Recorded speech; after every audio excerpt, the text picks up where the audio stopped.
We will continue the part where we discuss the what of these consulting cases.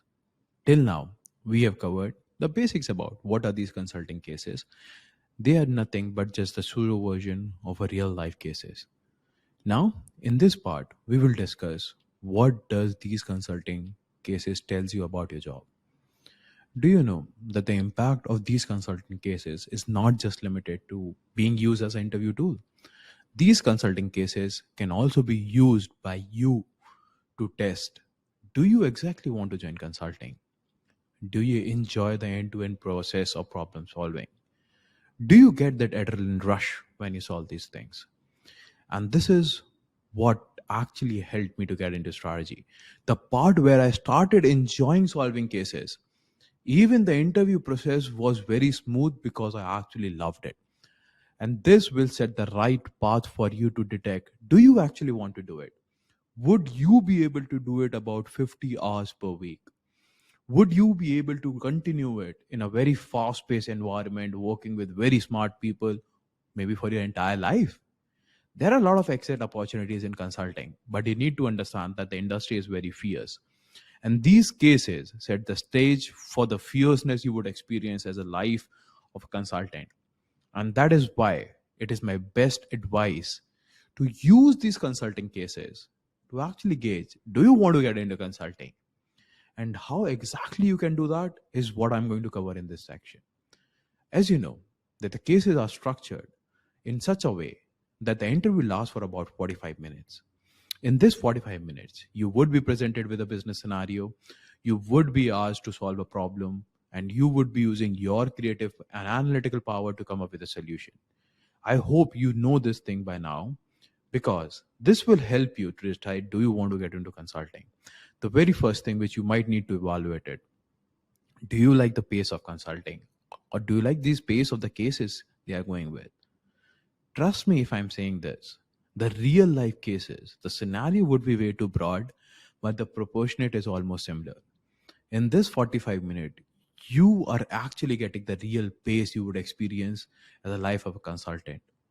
I've seen projects which involve depth about maybe hiring or firing 30% of the workforce.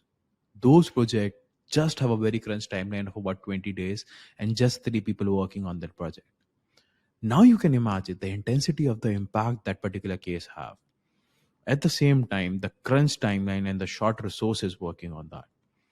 That is why I'm telling you, the pace you experience in these consulting cases is almost replica of what you would experience in your real life day to day as a consultant.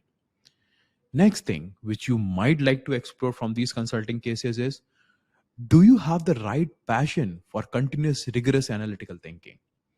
Why I'm saying this is that big part of your consulting case have this analytical component, which will actually deal with you solving maths. And trust me, better part of consulting is when you use your analytical brain. You might be creative, but you need to ensure that while in consulting, it is 70-30% split. 70% of your brain should be used to analytically process whatever is thrown at you, and 30% to come up with a creative solution. So, while solving these cases, you need to keep in mind, do you enjoy the analytical part of this case? Do you enjoy crunching numbers? Do you enjoy getting insights of the data which no one else thought about? And that is what will set the stage of, do you love consulting? Would you be able to do a job in consulting or not? Finally, the next part and the very important part of is, do you have the right communication armor to actually ace the job? You would have heard a lot about this. Be concise, be to point, talk in a way which covers almost all the key points, but in a very concise way. The rule is very simple. As a consultant, you would be talking to the top CEOs of very big companies. You need to ensure that you have the right communication style. You are able to communicate in a concise way, but still be very exhaustive. At the same time, they know what to do next. And all these things are covered in the right way of solving consulting cases. And if you love doing that, if you love being concise, at the very same time, you love talking to people, I would suggest yes, consulting is made for you. because this consulting, the industry, the entire industry is built on trust and relations. And if you enjoy doing that, but at the same time have the right communication armor of being concise and at the same time being exhaustive, then I would say yes, you would excel in consulting. All you need to do is just brush up few concepts, few ways which I'll walk you through in this entire course. And I'm particularly sure that you will not only just crack the interviews, but you will excel at the job far, far better than anyone else applying for. I'll see you in the next part of this.